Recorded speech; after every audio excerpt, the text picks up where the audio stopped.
welcome. Your trade of the day is going to be Tesla, and it's, as always, brought to you by TraderTV.Live. Check that QR code below. Get your trading journey started the right way. And I like Tesla. I love trading it, but I got to be honest, this morning, it was Li Auto in the news, it was XPeng in the news, and those are the ones that I started off with, and neither one worked out exactly to plan. So when I saw what happened in Tesla, I really only had a couple of levels when I went to my 15-minute, and I was just going back into Friday. You had the high at 284, and then you had this 278 into 274.75 bottom end of the channel.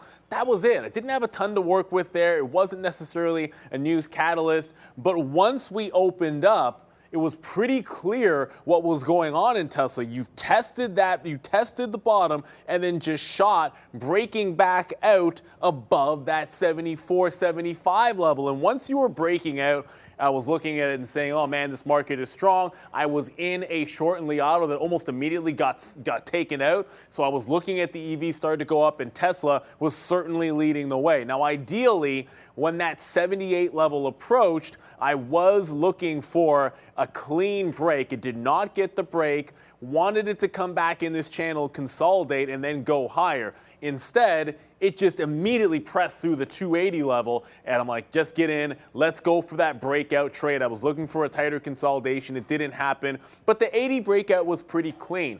I was giving it back in this channel to 79. As you can see, it was kind of holding up there after the whipsaw action. So it went 1-to-1 in the first part of the trade, and then was just looking for the test of 84.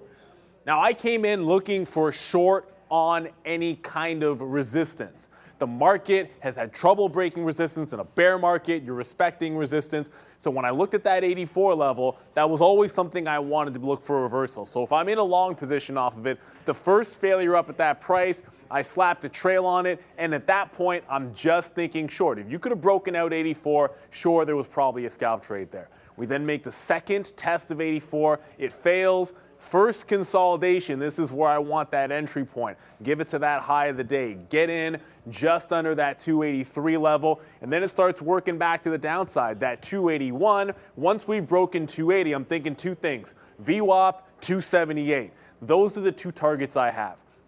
Whenever I'm looking for that strong move to the upside, retracement trade-off resistance at this particular time of day, I tend to want to be getting out at VWAP because oftentimes you will get a little bit of a bounce there.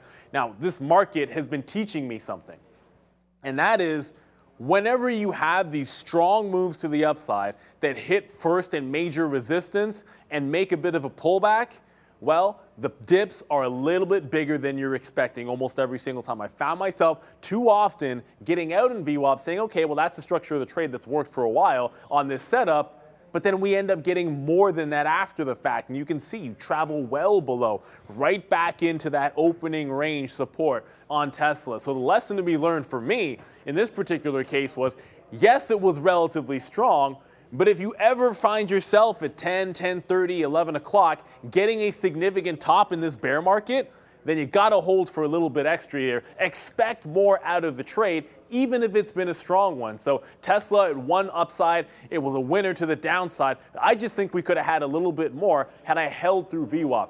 You got to be able to switch up in this market, and the weaker the market gets, the more you want to hold on to those shorts when you got it at the top. There's Tesla, your trade of the day, brought to you by TraderTV.Live.